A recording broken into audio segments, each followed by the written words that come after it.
বাসি জান্নাতের ওই রানী, জান্নাতের ওই রানী। আল্লাহ তুমি মুক্তিদাতা, ছড়ায় চোখের পানি, মায়ের প্রতি সদয় হয়ে করো মেহেরবানি।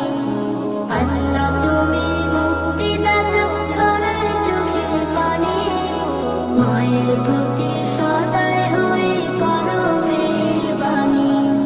মা করেছে লালন